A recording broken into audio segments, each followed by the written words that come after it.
अस्सलाम वालेकुम दोस्तों, उम्मीद करता हूँ कि आप सब ठीक होंगे, खैरियत से होंगे। दोस्तों आज की जो गवर्नमेंट की चिकन की रेट लिस्ट है वो आ चुकी। आज का ब्रायलर ज़िंदा रेट 318 रुपये है। ब्रायलर ज़िंदा परचून रेट 326 रुपये है। और दोस्तों ब्रायलर गोश्त जो आज हमें परचून की दुकान से फ़ी किलो मिलेगा 499 रुपये। और अंडे की पेटी का रेट 7200 रुपये है। और अंडे आज हमें किस रेट पर फ़ी दर्जन मिलेंगे 244 रुपये।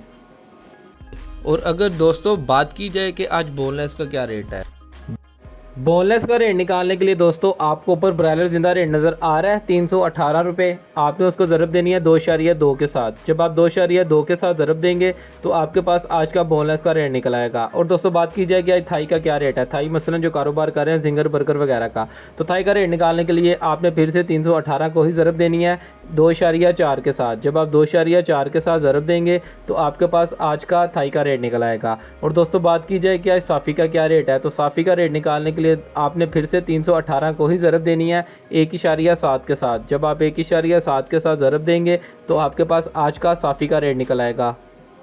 दोस्तों उम्मीद करता हूँ ये वीडियो आप सबके लिए बहुत ज़्यादा हेल्पफुल हुई होगी। अगर आपको मेरा चैनल अच्छा लग रहा है तो जल्दी से सब्सक्राइब कर दें। आपको डेली बेसिस के ऊपर इंशाल्लाह चिकन की रेट लिस्ट मिलने वाली है। चलिए अपना ख्याल रखें, अपने घर वालों का ख्याल रखें, मेरी दुआ में याद रखिएगा।